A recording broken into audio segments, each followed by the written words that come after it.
The silent pages of history are more than mere remnants of a bygone era. They're whispers from civilizations that once thrived, only to vanish under the weight of time, conquest, and deliberate erasure. Throughout human history, knowledge has always been a double-edged sword.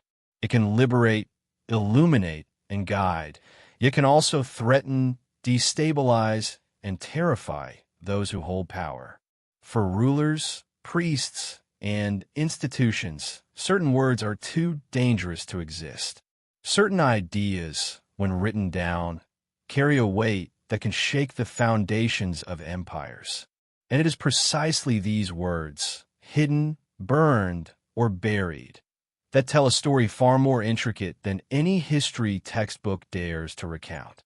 Imagine walking through the ashes of a once great city, holding in your hands a tablet so old that the very symbols carved into it predate recorded memory.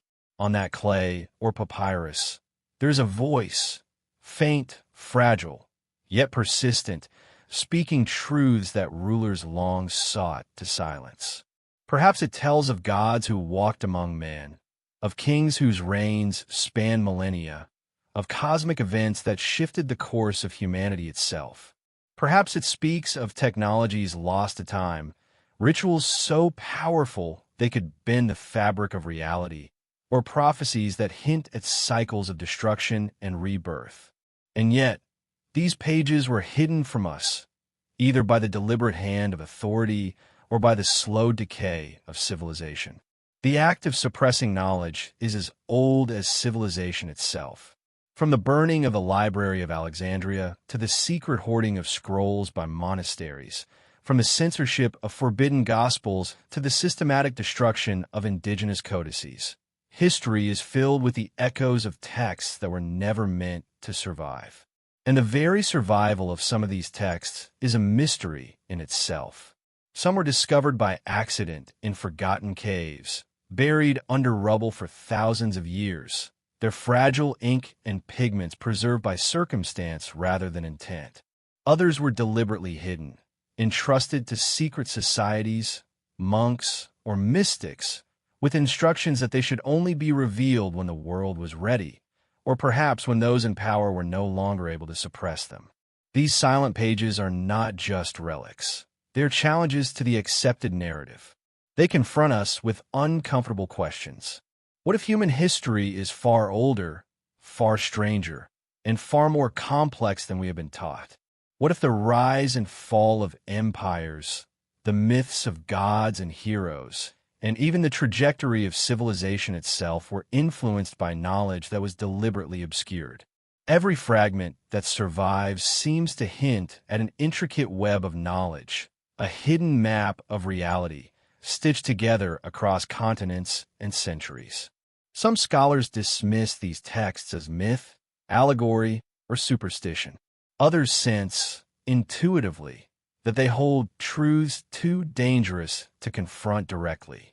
The allure of forbidden texts lies in their promise of revelation, but it is a promise shrouded in risk. To read them is to enter a conversation with voices from beyond time, voices that may unsettle the very foundation of what we believe to be history, morality, or even the nature of existence itself. Ancient scribes were not merely recording daily events or mundane transactions. They encoded philosophy, astronomy, cosmology, spirituality, and memory into symbols that have survived millennia. And in these symbols, patterns emerge, strange correspondences between distant civilizations, repeated motifs that cross continents, and cryptic warnings that appear again and again across different cultures. Yet for every text that has survived, countless others have been lost. Entire libraries, civilizations' collective memories, were eradicated in moments of conquest or through the quiet passage of neglect. What knowledge was contained in those vanished works? What secrets did they hold about the origin of mankind, the nature of the cosmos, or the hidden forces shaping our world? These are questions that tease our curiosity, that pull us forward into the deeper mysteries we are about to explore. This documentary is an invitation to step softly into the shadows of recorded history. It is an exploration of the texts that were almost erased, the writings that speak in hushed tones across the centuries, and the truths that some would prefer remain buried forever. As we embark on this journey, you will encounter knowledge that challenges your assumptions, ideas that question established history, and visions of a past that may not match the textbooks you once knew. These pages, silent for so long, are ready to speak. And when they do, they demand that we listen carefully, with both caution and wonder.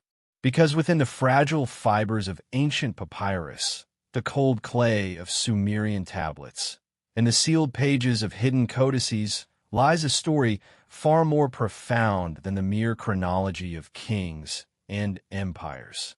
It is the story of human curiosity, of the eternal struggle between illumination and suppression, and of the enduring desire to know, even when knowing comes at a cost. And so, with each turn of a page, with each rediscovered text, we step closer to truths that were once forbidden, to knowledge that might forever alter the way we understand ourselves, our ancestors, and the world they inhabited. This is not merely history. This is a journey into the very heart of secrets that refuse to die. Throughout history, rulers have understood a simple but profound truth. Knowledge is power, and the written word is the most dangerous kind of power there is. A single scroll, a single codex, or even a fleeting inscription could undermine authority, challenge orthodoxy, or spark a revolution of thought. It is no coincidence that the most aggressive acts of censorship, book burning, and suppression appear whenever societies encounter texts that question their established order. Those in power have always feared what the act of reading can awaken: curiosity, dissent, and the capacity to imagine a world that might exist beyond their control. From the emperors of ancient Mesopotamia to medieval kings and modern governments, controlling information has been a central strategy. Knowledge has been guarded as jealously as gold or territory, and often for the same reasons.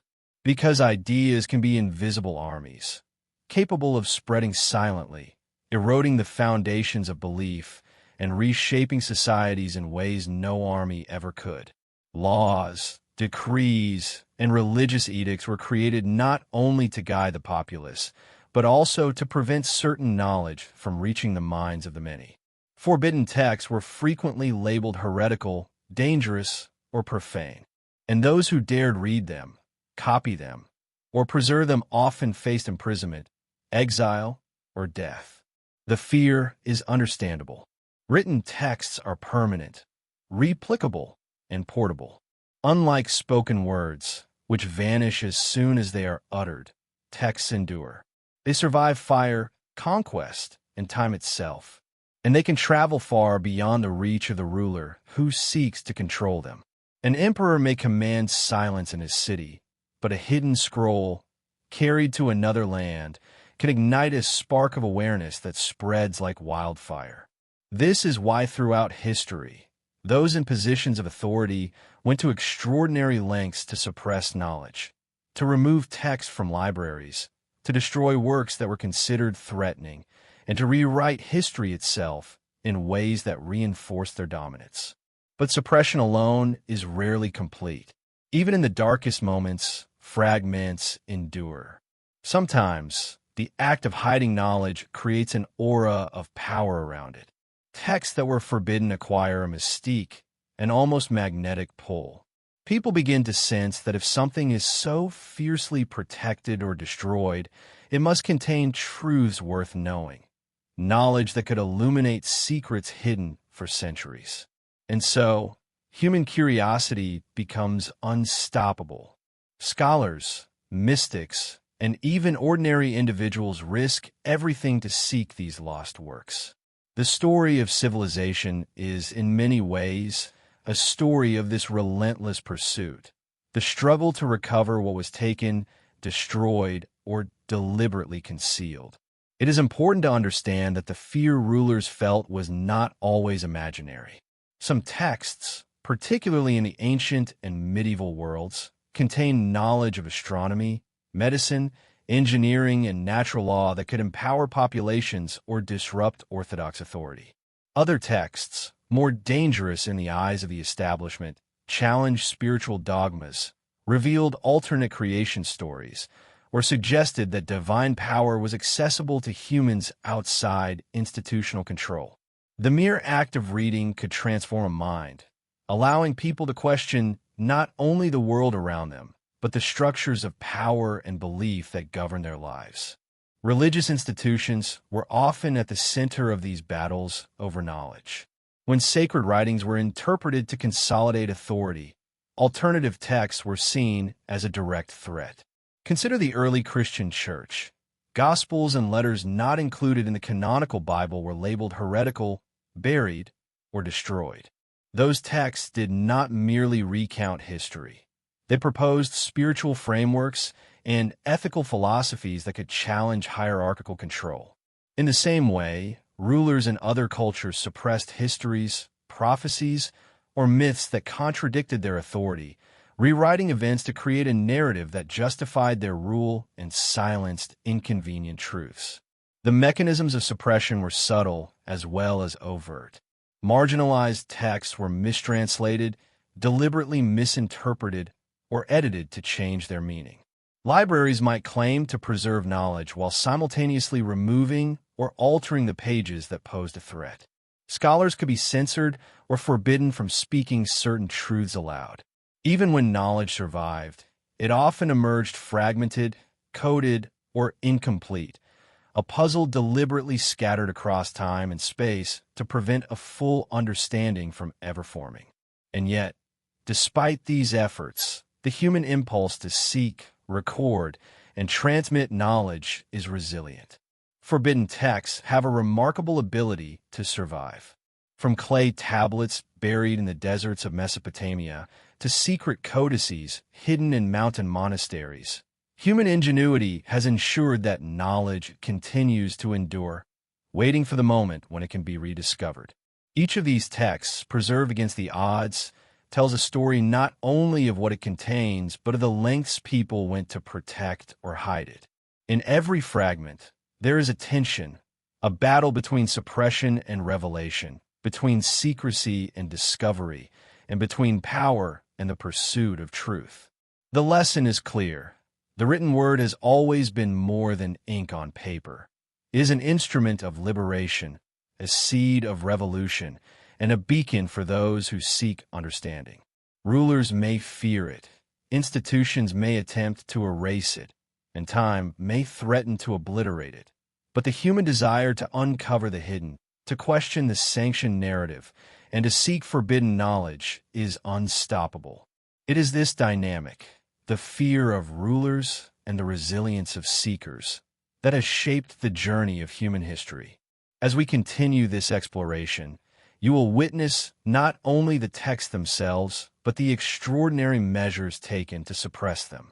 You will begin to understand why some knowledge was kept from humanity for centuries, and why, when these texts are finally unlocked, they have the power to challenge everything we thought we knew about our past, our world, and ourselves.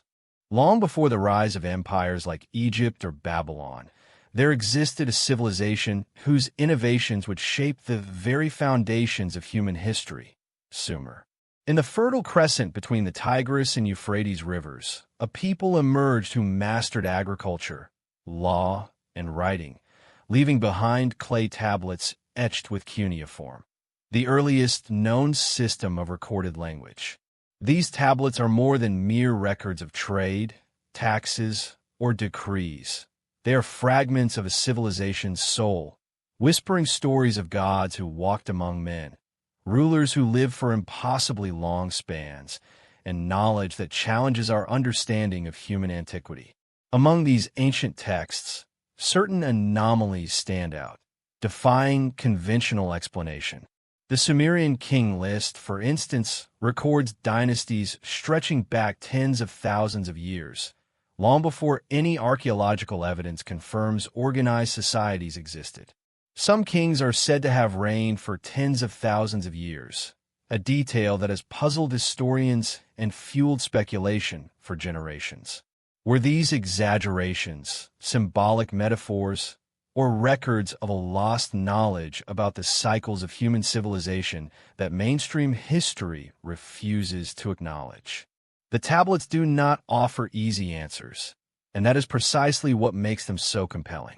Then there are the myths, such as the Enuma Elish, which recount the creation of the world and the rise of gods and humans in vivid, often unsettling detail. These stories depict not only divine beings, but also beings who descended from the sky. The Anunnaki, who walked the earth, shared knowledge, and influenced the trajectory of human society.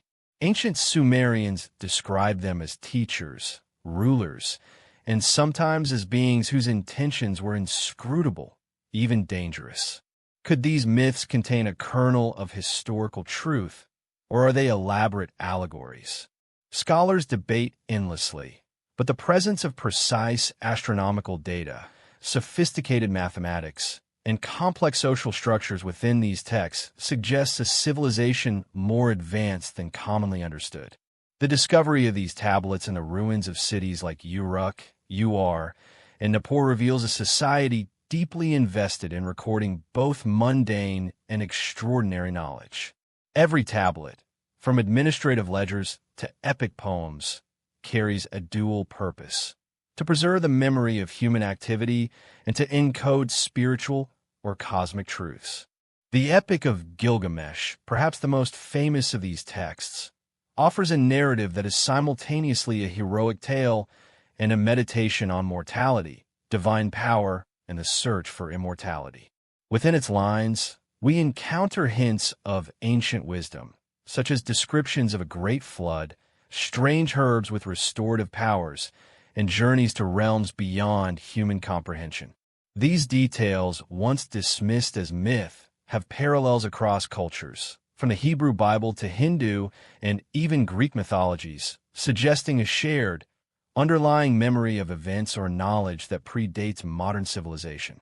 The technology implicit in these texts is equally fascinating. The Sumerians charted the heavens with astonishing precision, tracking planetary movements and predicting celestial events. They understood irrigation and urban planning on a scale that rivals modern standards, and their mathematical systems, based on units of 60, continue to influence how we measure time today. These achievements, recorded in tablets that are thousands of years old, challenge the notion that advanced knowledge is solely a product of recent history. Could it be that these texts preserve remnants of a civilization whose understanding of the world was far deeper than we have been taught to believe? But the Sumerian tablets are not without their mysteries or their shadows. Some inscriptions appear to describe events or technologies that modern humans cannot replicate or fully comprehend. There are references to flying crafts, tools for manipulating elements, and knowledge of the human body that predates what we thought possible. Were these metaphors, exaggerations, or accounts of forgotten science? Mainstream archaeology often dismisses such interpretations as speculative, but the very fact that these ideas were recorded at all, so long ago and with such specificity, suggests that Sumerians believed them to be real, or at least worth preserving. The tablets also reveal a society acutely aware of cycles of kingship, cycles of destruction, cycles of celestial phenomena. The Sumerians recorded not just events, but patterns, a sophisticated understanding that history and the cosmos repeat in rhythms that human perception often misses. This knowledge, embedded in their texts, hints at a worldview in which humans were participants in a much larger cosmic order, guided or influenced by forces beyond ordinary comprehension. To read these tablets is to glimpse a mind attuned to patterns that modern humans are only beginning to understand, a civilization that perceived its place in the universe in ways both mystical and practical. The allure of these texts is further heightened by the gaps and missing pieces. Entire tablets remain untranslatable, fragments of unknown origin, or deliberately hidden within larger collections. Some were removed or destroyed in antiquity, perhaps because they contain knowledge deemed too dangerous for ordinary people. These absences are as significant as the texts themselves, leaving tantalizing hints of wisdom lost to time, knowledge that may have shaped the destiny of civilizations and that continues to stir the imagination of those who seek it today. To hold a Sumerian tablet is to hold a direct connection to the dawn of recorded human history.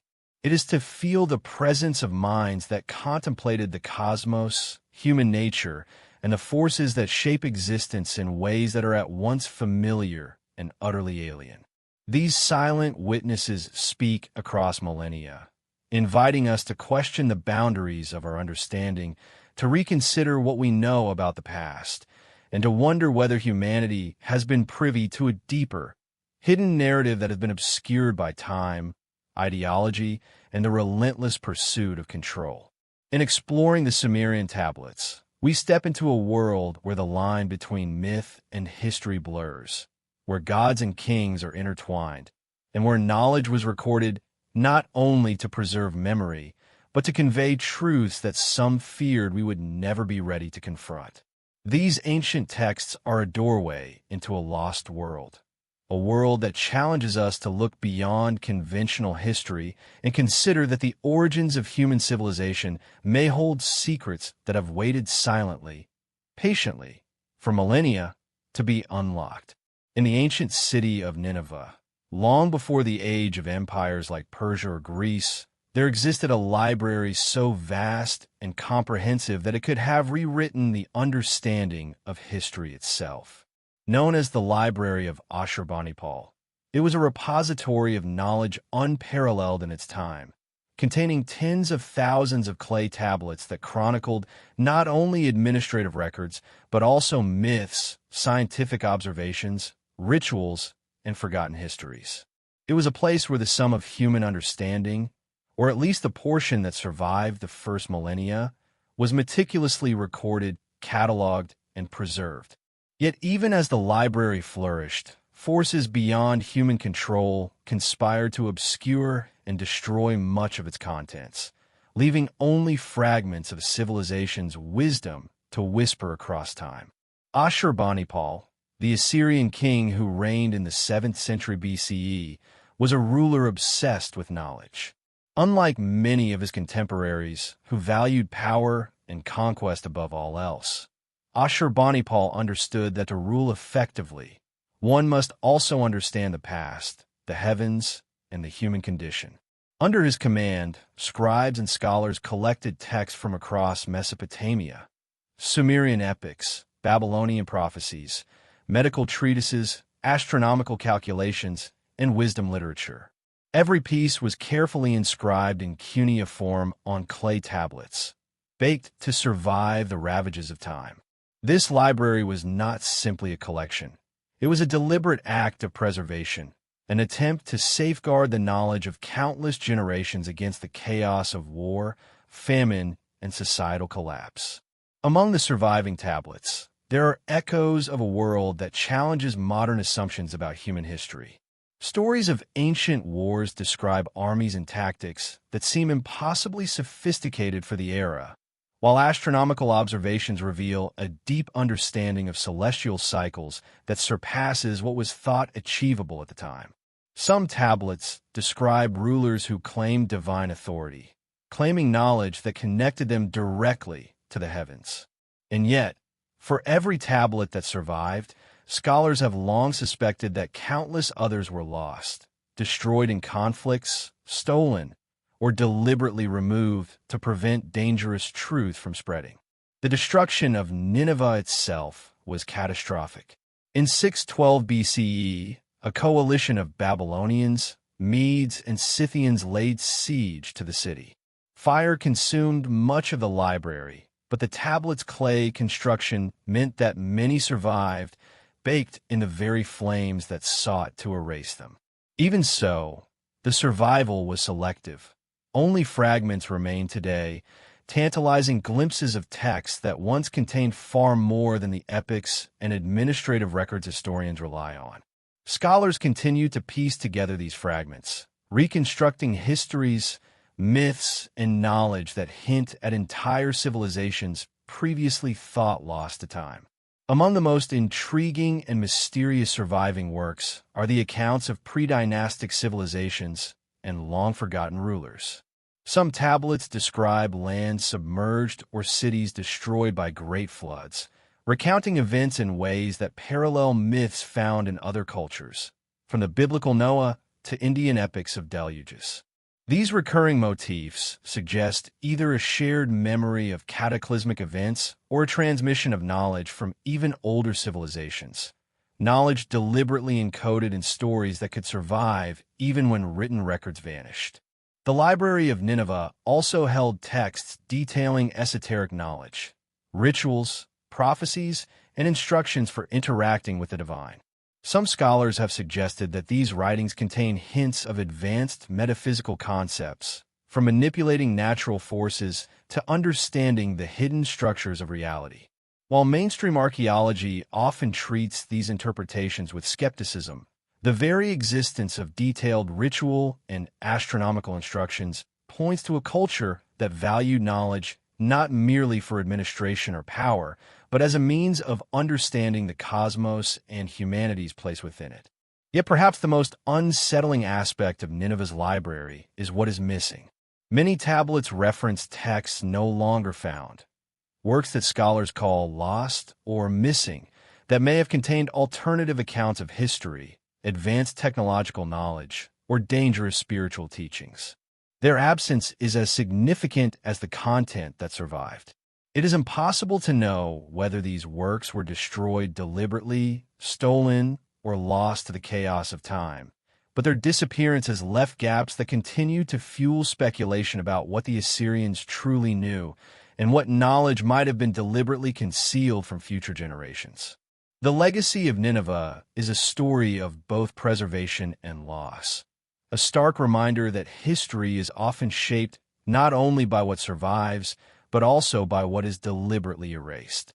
The surviving tablets allow us to glimpse a civilization that sought to document the full spectrum of human experience, from the mundane to the divine, yet they also remind us that the complete story remains hidden.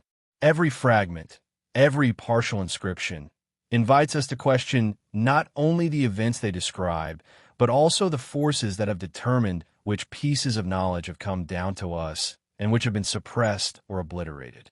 To study the Library of Nineveh is to enter a paradoxical realm, one in which immense human ingenuity and foresight clash with the relentless impermanence of history. It is a place where wisdom and secrecy converge, where the lines between what was known, what was believed, and what was deliberately hidden blur. And as we begin to uncover and interpret these ancient texts, we are reminded that human history may be far richer, more complex, and more enigmatic than conventional accounts suggest, a world in which the most dangerous truths were never lost entirely, only concealed, waiting for the right moment to be rediscovered. Egypt, the land of eternal sands and monumental stone, has long captured the imagination of historians and seekers alike. Its pyramids rise like frozen echoes of a civilization that mastered both the earthly and the divine, and within their shadows lie texts that have fascinated and confounded scholars for centuries. Among these are the hidden and forbidden papyri of the Old Kingdom, writings that speak not only of kings and gods, but of knowledge so profound it was considered too dangerous for ordinary eyes. These texts, buried in tombs, secret chambers, and the hands of high priests, offer glimpses into the spiritual, technological, and metaphysical understanding of a people whose sophistication continues to astonish modern researchers. The Turin King List, a fragmentary papyrus preserved in the Museo Egizio in Turin, is one of the earliest examples of Egypt's meticulous record-keeping. Unlike the grand narratives of monuments and tombs, the King List catalogs the succession of rulers with a precision that belies myth, yet interwoven within these lists are enigmatic names, reigns that stretch impossibly long, and references to dynasties predating the traditionally accepted timeline of Egyptian civilization. These discrepancies hint at a more complex chronology, suggesting that ancient Egypt may have inherited knowledge from earlier, now-lost cultures. Civilizations whose influence was so profound it shaped the spiritual and political fabric of the Nile Valley. Beyond administrative records, the pyramid texts, inscribed on the walls of royal tombs, present a far more mysterious and esoteric dimension of Egyptian thought. These hieroglyphs, dating back to the 5th and 6th dynasties, contain spells, hymns, and rituals designed to guide the deceased pharaoh through the afterlife. They reveal a cosmology in which the soul navigates treacherous realms, communicates with celestial entities, and undergoes transformation in alignment with cosmic forces. Scholars have long debated whether these texts are purely symbolic or encode a deeper, hidden wisdom. Some interpretations suggest they describe secret knowledge of the human mind, energy, and even the manipulation of physical reality, knowledge that was deliberately confined to a priestly elite to prevent its misuse. The coffin texts, which emerged later in the Middle Kingdom, democratized some aspects of this sacred knowledge, but only partially. They were written not only on coffins, but on papyri placed beside the dead, providing guidance and protection in the afterlife. Within these writings, we find an astonishing array of knowledge: maps of the underworld, descriptions of celestial paths, prayers to gods whose names have been lost to time, and spells that suggest a precise understanding of natural phenomena and metaphysical laws.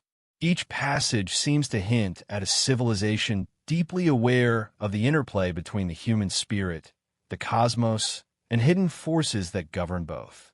And then there is the enigmatic Book of Thoth, a text so forbidden that only a select few were ever allowed to read it.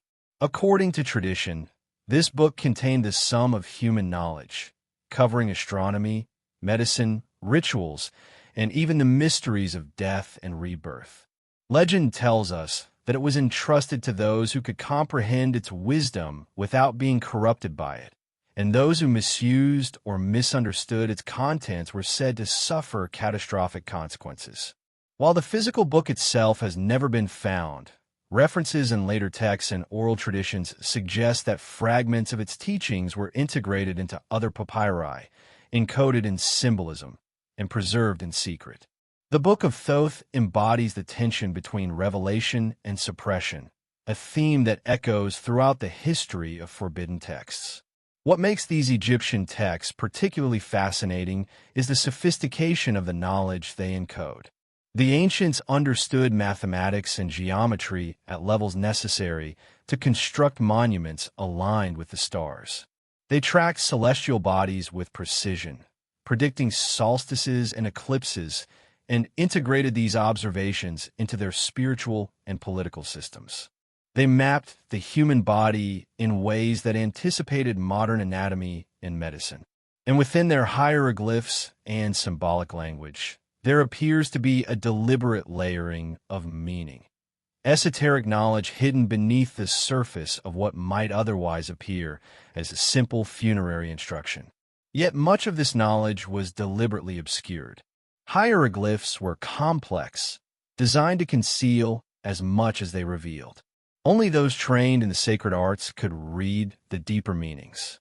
Many papyri were destroyed during periods of political upheaval, while others were hidden in tombs and secret chambers, left to the mercy of time.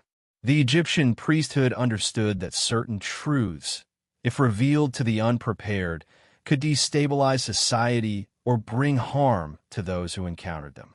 The very act of writing, of committing knowledge to material form, carried both promise and peril, a duality reflected in the care with which these texts were guarded. The forbidden papyri of Egypt also hint at a connection to civilizations far beyond the Nile.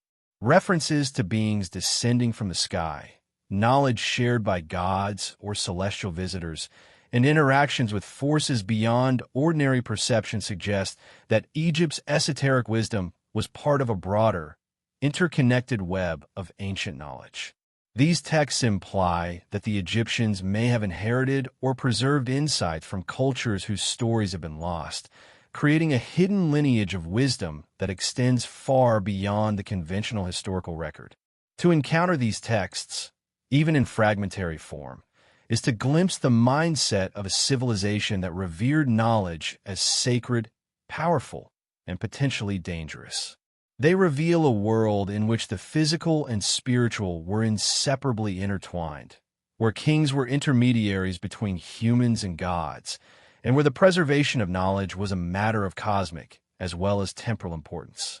Each hieroglyph, each carefully inscribed line of a papyrus, is a testament to the Egyptians' understanding of the fragility and potency of written knowledge, and their awareness that some truths are too powerful to be left in the hands of the uninitiated. In exploring Egypt's forbidden papyri, we step into a realm of profound mystery and intellectual sophistication.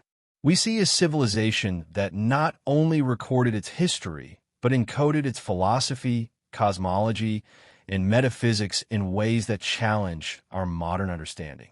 The hidden knowledge of the Old Kingdom reminds us that the preservation and suppression of texts is not a modern phenomenon. It is an ancient practice, one that continues to shape our understanding of human history, and one that invites us to question what truths may still lie buried beneath the sands, waiting for those patient and perceptive enough to uncover them. Beyond the temples of Egypt and the clay tablets of Mesopotamia, there exists a tradition of knowledge so enigmatic that it has captivated scholars, mystics, and seekers for millennia: the Hermetic writings. Attributed to the figure of Hermes Trismegistus, a name blending the Egyptian god Thoth and the Greek messenger Hermes. These texts claim to contain divine wisdom, cosmic laws, and secret principles governing the universe. Hermeticism is not simply a philosophy. It is a framework for understanding reality itself, a lens through which the ancients sought to decode the mysteries of existence, the human mind, and the cosmos. To encounter these texts is to enter a world where words are not just symbols, but keys to hidden dimensions, where knowledge is simultaneously practical, spiritual, and dangerously potent. The Hermetica, as the collection of these writings is called, span subjects that modern disciplines would consider separate: astrology, alchemy, metaphysics, medicine, ethics, and theology. Yet the ancients understood these fields as interconnected, each reflecting a facet of a greater cosmic order. The texts claim that by understanding the laws that govern the heavens and the material world, a human being can align themselves with divine principles, achieve mastery over the self, and even glimpse truths normally hidden from ordinary perception. Unlike religious scripture meant to dictate belief, the Hermetic writings offer a method, a guide to awakening latent potential and perceiving the underlying patterns that bind existence together. Among the most captivating ideas in Hermeticism is the principle of as above, so below. It suggests that the structure of the cosmos is mirrored within the individual, that the patterns of the heavens, the movements of stars, and the flow of time are reflected within the human mind and spirit. This notion implies that the human being is a microcosm of the universe, capable of understanding, influencing, and participating in cosmic processes. Such a perspective was revolutionary for its time, challenging orthodox religion and conventional philosophy alike. It offered a path to knowledge that did not rely solely on authority or tradition, but on direct experience, intuition, and disciplined study. The Hermetic texts are replete with cryptic metaphors and allegories. They speak of divine entities, celestial intermediaries, and the process of spiritual transformation, often using language that is deliberately obscure. Some passages describe the creation of the universe in terms that echo both Eastern and Western cosmologies, suggesting a synthesis of knowledge that spans continents and centuries. Other writings provide instructions for practical alchemy, not merely the transmutation of metals, but the refinement of the soul, the cultivation of wisdom, and the alignment with divine principles. These texts were never intended for casual readers. Misinterpretation, the ancients warned, could lead not just to intellectual confusion, but to spiritual harm. The Hermetic tradition is also deeply tied to secrecy and selective transmission. Many of these texts were preserved by initiates, hidden from the masses, and handed down only to those considered ready to comprehend their full significance. This secrecy has fueled centuries of speculation. Some claim the Hermetic writings encode forbidden knowledge of advanced science, lost technologies, or the manipulation of natural forces. Others emphasize their spiritual and philosophical depth, insisting that their true power lies not in physical mastery, but in the awakening of consciousness. Regardless of interpretation, the aura of mystery surrounding these texts has only grown over time, cementing their place among the most intriguing and dangerous writings of the ancient world. Hermeticism also reflects a bridge between civilizations. It draws upon Egyptian theology, Greek philosophy, Mesopotamian cosmology, and even early Judaic and Gnostic thought. This synthesis suggests a network of knowledge that transcended borders, connecting distant cultures through shared insights about the universe, the soul, and the nature of reality. In this sense, the Hermetic writings are not merely documents. They are a record of humanity's attempt to grasp universal truth, to articulate the patterns and forces that govern life itself. Yet for all their profundity, these texts were marginalized for centuries. With the rise of Orthodox Christianity in the early Common Era, Hermeticism was often dismissed as pagan, heretical, or irrelevant. Many manuscripts were lost, hidden, or preserved only in secret collections. Renaissance scholars rediscovered fragments, sparking a revival of interest in alchemy, astrology, and metaphysics. But even then, the full scope of Hermetic knowledge remained elusive. The very nature of these writings, dense, symbolic, and layered with multiple meanings, ensured that only the most dedicated seekers could begin to unravel their secrets. Perhaps the most remarkable aspect of the Hermetic writings is their enduring relevance. Despite being written thousands of years ago, they continue to resonate with modern seekers of knowledge and consciousness. They challenge us to question the limits of perception, to explore the relationship between mind and cosmos, and to consider that human potential may be far greater than society has historically acknowledged. The texts insist that knowledge, once obtained, is transformative. It changes how one perceives reality, interacts with the world, and understands the flow of time and causality. In exploring the Hermetic mystery, we confront the tension between revelation and suppression, a theme that echoes across every civilization we have studied. These texts remind us that knowledge was never neutral. To write, preserve, and pass on profound truths was an act of courage, and to seek understanding was an act of audacity. The Hermetic writings are both a guide and a challenge.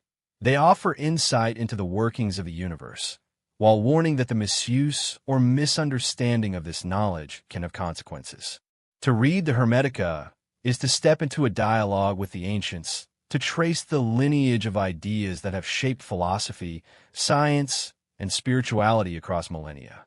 It is to witness a civilization's attempt to codify the ineffable, to map the invisible structures that govern life, and to provide humanity with the tools to ascend, intellectually, spiritually, and perhaps even metaphysically. These texts are not merely historical artifacts. They are invitations to perceive the world through a lens of hidden patterns, interconnected forces, and enduring mystery. A reminder that the pursuit of forbidden knowledge has always carried both peril and possibility.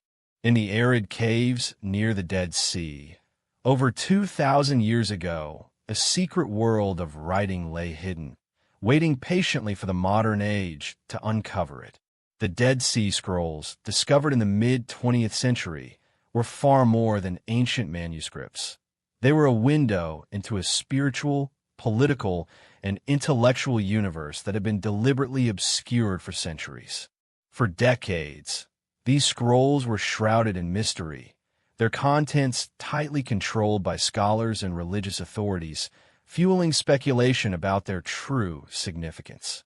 They were fragments of an alternate history, texts that challenged orthodox beliefs, questioned accepted narratives, and hinted at knowledge suppressed by powerful institutions.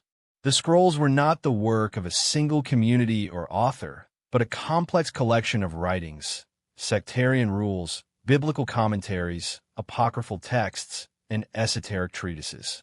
Some scrolls reflected the practices of the Essenes, a secretive Jewish sect who lived apart from mainstream society, preserving knowledge that they feared might be corrupted by outside influences. Other texts contained interpretations of scripture and prophecies that diverged significantly from what would later be canonized in the Hebrew Bible. These were not minor variations. They presented entire visions of spiritual authority, messianic expectation, and the relationship between humanity and the divine that ran counter to the emerging orthodoxy. Among the most compelling texts are the so-called rejected scriptures, writings that were excluded from canonical traditions and remained hidden for centuries.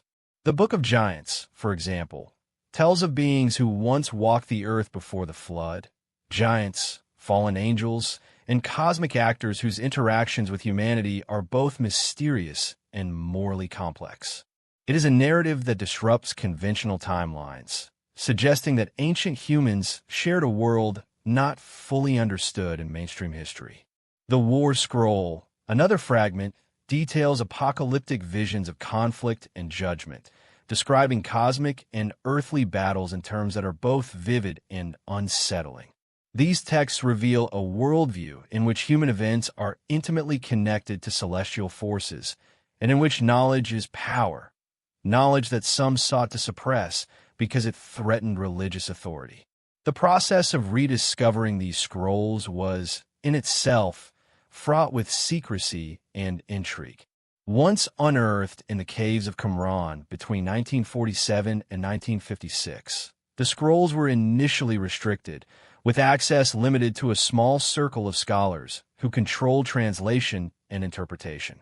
For decades, their contents were slowly revealed to the public, piece by piece, heightening the sense of mystery surrounding them. This deliberate pacing only fueled speculation. What truths were these texts hiding, and why had they been withheld for so long? The scrolls seemed to confirm what many alternative historians suspected, that there had existed in the ancient world a body of knowledge that powerful institutions had sought to contain.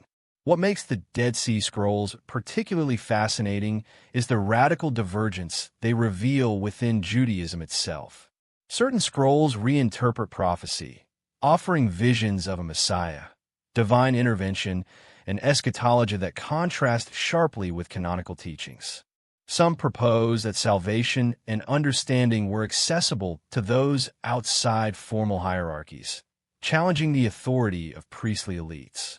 Others emphasize moral, ethical, and mystical knowledge, suggesting that spiritual insight was meant to be pursued in secrecy and careful contemplation rather than through public ritual. In this way, the scrolls reveal a hidden dialogue, one that the mainstream narrative sought to silence. The scrolls also contain meticulous observations of history, law, and ritual practice, suggesting a society acutely aware of both the human and the divine. Calendars, ceremonial instructions, and interpretations of Scripture indicate a sophisticated understanding of time, astronomy, and spiritual cycles.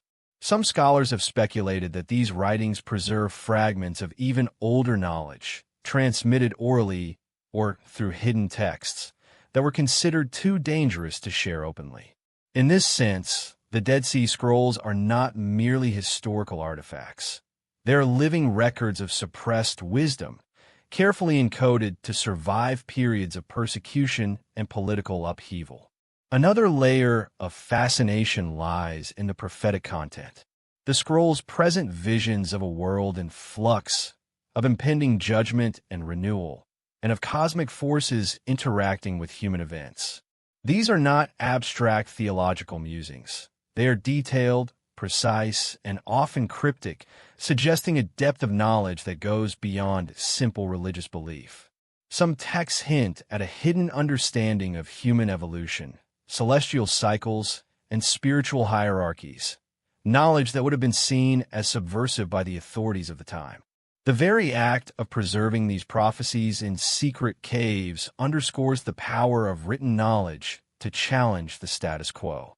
Yet for all their revelations, the scrolls are incomplete. Fragments of manuscripts, missing sections, and deteriorated parchments leave tantalizing gaps, prompting scholars and seekers alike to speculate about what has been lost. These absences are as provocative as the texts themselves, suggesting that much of the knowledge the Essenes and other sects preserved remains hidden, waiting to be reconstructed or rediscovered. It is in these gaps that the scrolls' power is most apparent. They hint at alternative histories, suppressed spiritual practices, and ancient secrets that could rewrite the understanding of both religion and human civilization. To study the Dead Sea Scrolls is to confront a paradox. Knowledge that is ancient, sacred, and dangerous, yet preserved with meticulous care. Knowledge that challenges established authority while offering profound insight into the human condition. They remind us that the suppression of information is not merely a historical curiosity, but a deliberate and ongoing process, one that shapes the stories societies tell themselves about their past, their morality, and their place in the cosmos. The scrolls whisper a profound lesson. Truth, once written, cannot be entirely destroyed. It may be hidden, fragmented, or delayed, but it persists across generations, waiting for the moment when the world is ready, or when the persistent curiosity of humans finally uncovers it. In the caves of Qumran, in the fragile parchment of scrolls, and in the cryptic words that have survived millennia, there exists a dialogue with the past. It is a dialogue that challenges authority, questions orthodoxy, and invites the modern reader to consider that the story of human knowledge is far more complex, dangerous, and intriguing than conventional history allows. In 1945, buried in the sands of Upper Egypt near the village of Nag Hammadi, a discovery emerged that would forever alter our understanding of early Christianity, spirituality, and the hidden streams of knowledge that flowed alongside established religious authority. The Nag Hammadi Codices, a collection of 13 leather-bound papyrus books, contain more than 50 texts, gospels, apocalypses, letters, and treatises, many of which were unknown to the wider world. These were not the canonical scriptures familiar to modern readers. They were writings deemed heretical, dangerous, or subversive by the institutional church, preserved in secret by communities who understood the power of knowledge and the threat posed by its suppression. The texts reveal a Christianity far more diverse and complex than the one codified by ecclesiastical authority. They speak of Gnostic wisdom, in which the human soul possesses a divine spark, trapped within a material world often depicted as flawed or even hostile. Salvation, in these writings, is not mediated exclusively by hierarchical clergy or institutional ritual, but through personal insight, revelation, and the awakening of inner knowledge.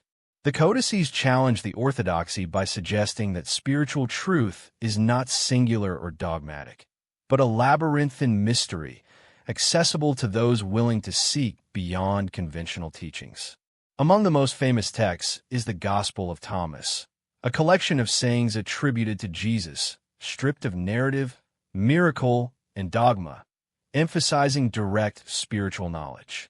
These sayings, often paradoxical or cryptic, guide the seeker toward inner illumination, a path in which understanding is not received passively, but earned through introspection and personal revelation.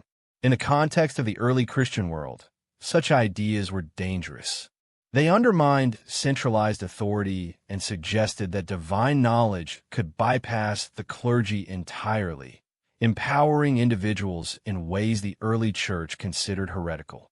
Other texts, like the Gospel of Philip or the Apocryphon of John, delve into cosmology, metaphysics, and the origins of the universe in ways that mainstream scripture does not. They describe a multi-layered cosmos, where spiritual beings, emanations, and cosmic forces interact with humanity, shaping the material world and the destiny of souls. The authors of these codices display an understanding of symbolic systems, mystical theology, and metaphysical speculation that rivals the most sophisticated philosophical works of their era. The depth of their insight, combined with the Church's fear of dissent, explains why these writings were quickly suppressed and hidden from the public. The preservation of the Nag Hammadi codices was itself a remarkable act of foresight and courage. Buried in a sealed jar and hidden from view for centuries, the texts survived the harsh desert climate, the decay of materials, and the systematic destruction that followed heresy trials and doctrinal consolidation. These manuscripts, rediscovered only in the 20th century, offer a rare window into a suppressed intellectual and spiritual tradition, one that flourished alongside the nascent church but was intentionally marginalized and concealed. They speak to a pattern repeated throughout history. Knowledge considered too dangerous, too radical, or too empowering to be allowed into the public sphere was deliberately hidden, leaving only fragments for future generations to piece together. What makes the Nag Hammadi codices particularly fascinating is their tone of urgency and empowerment. The texts do not merely convey doctrine. They instruct the reader, often directly, to awaken to the knowledge within themselves. They emphasize the importance of discernment, of seeing through illusion, and of understanding the hidden forces that govern both the cosmos and human consciousness. The repeated insistence on secret wisdom suggests that the authors were keenly aware of the stakes involved. To misinterpret these texts, to approach them without readiness, could lead to confusion or even spiritual peril. The knowledge they preserve is transformative, but it is also dangerous, precisely the kind of material that authorities sought to suppress. The codices also reveal links to other ancient traditions, including Egyptian, Greek, and Mesopotamian esotericism. Their cosmologies echo themes found in Hermeticism, in the secret texts of Egypt, and in Mesopotamian myths, suggesting that early Gnostic communities were part of a broader network of hidden knowledge that transcended geography, culture, and official religious narratives. These intersections hint at a shared understanding of spiritual reality, encoded in diverse symbols and teachings, preserved across time despite relentless attempts at eradication. Yet for all their insight, the codices are incomplete. Many leaves are missing or damaged, leaving tantalizing gaps in the narrative.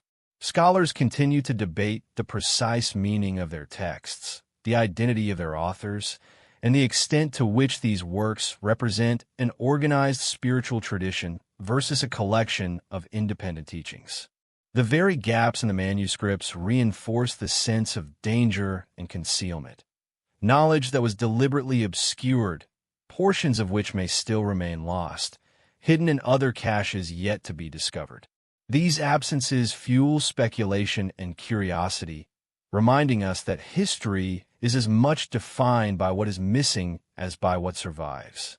To read the Nag Hammadi codices is to confront a world in which knowledge is simultaneously empowering and perilous. They remind us that written words carry authority, but that authority is contested, fragile, and subject to suppression.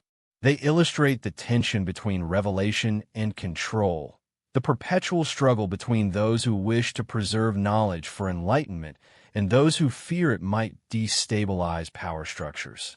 These texts are a testament to human ingenuity, courage, and the enduring quest for truth, a quest that persists even when authorities seek to erase it. In exploring the Nag Hammadi codices, we witness the enduring power of hidden knowledge.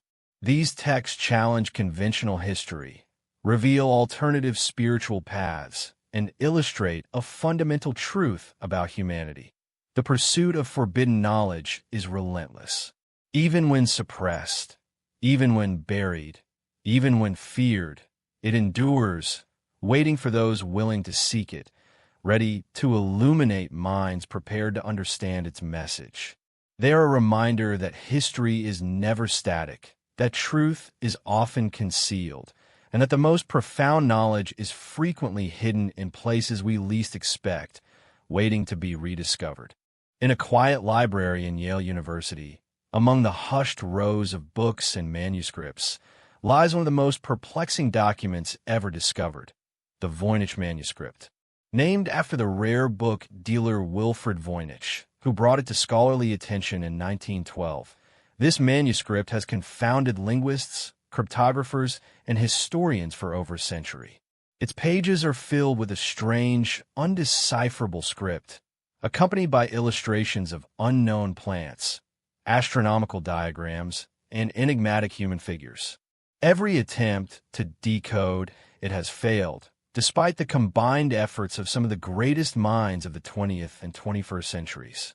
It is quite simply a puzzle without a solution, or perhaps a message deliberately meant to elude the uninitiated.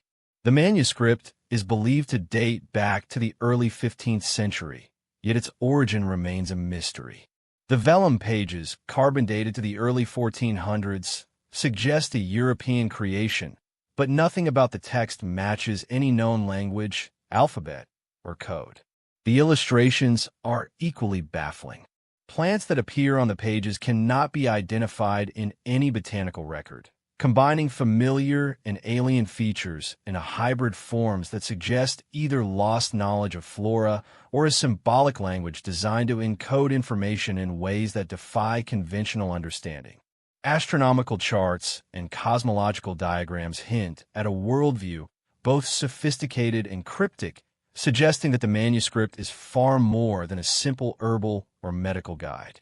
Some researchers argue that the Voynich manuscript may be a cipher, a deliberately constructed code designed to obscure its contents from all but a select few. Others speculate that it represents a lost language or an entirely invented system of writing, encoded with esoteric knowledge passed down from secretive groups.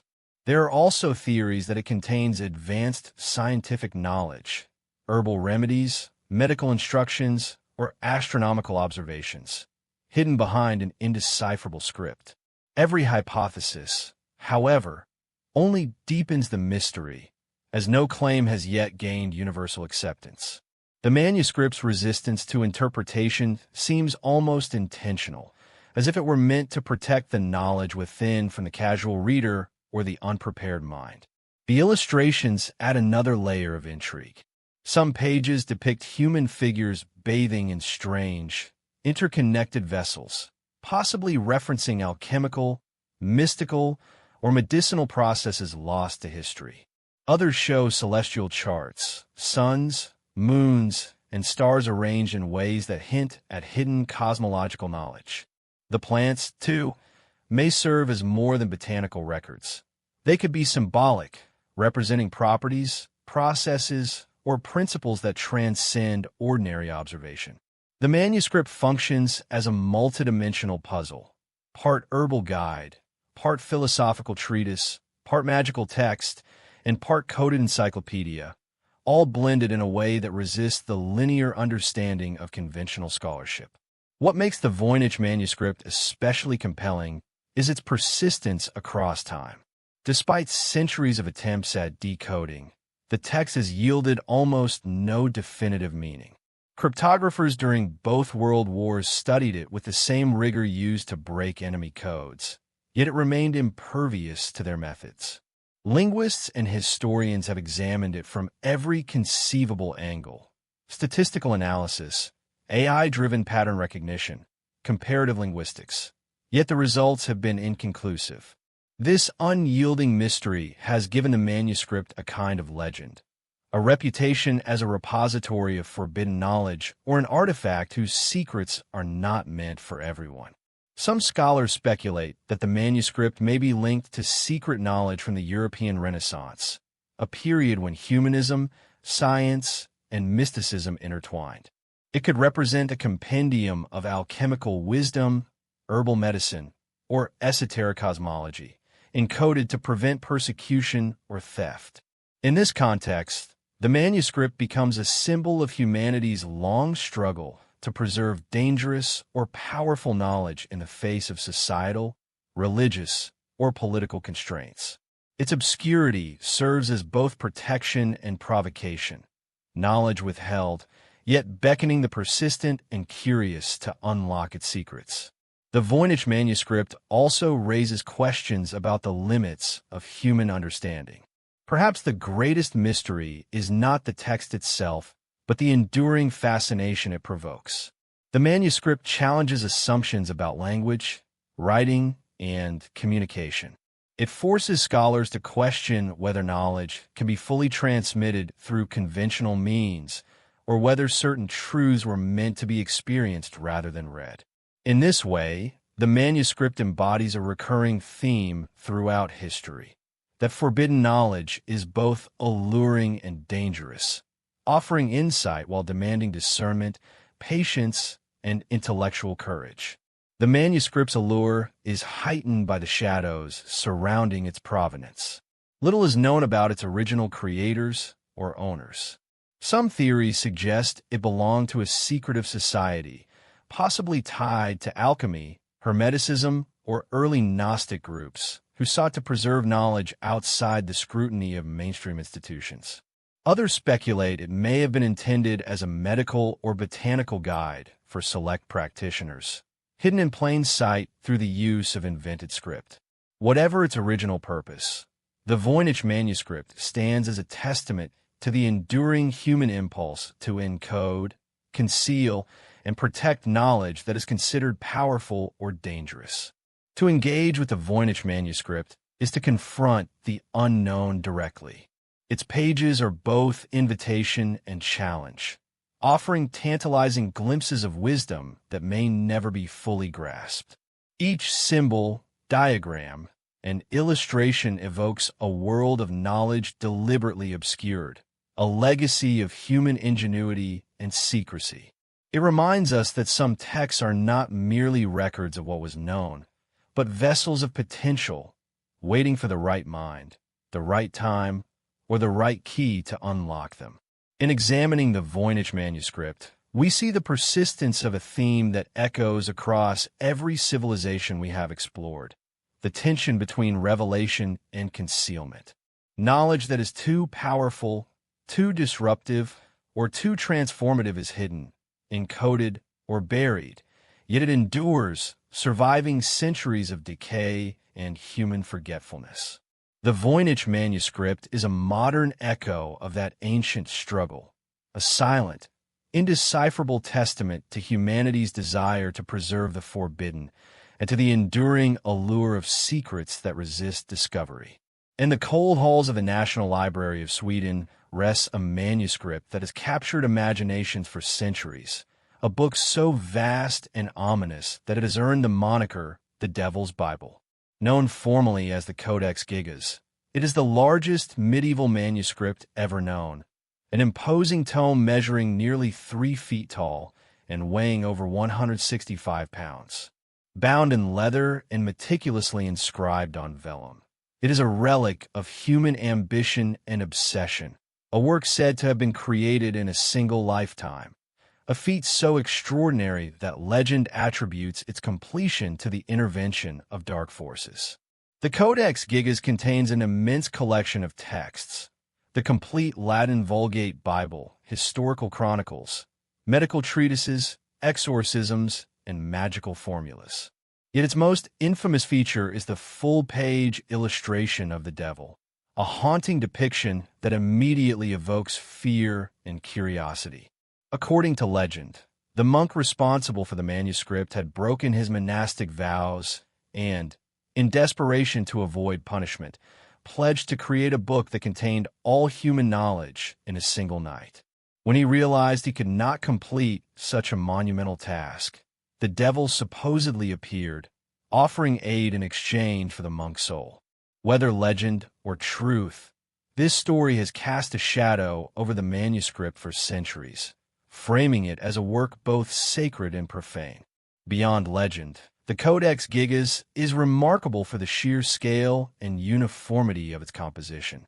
Every page, every line, every letter is consistent, suggesting extraordinary skill, patience, and perhaps even unknown methods to achieve such perfection. Some researchers have speculated that the work required decades of continuous labor, and yet the manuscript gives no indication of multiple scribes or authors.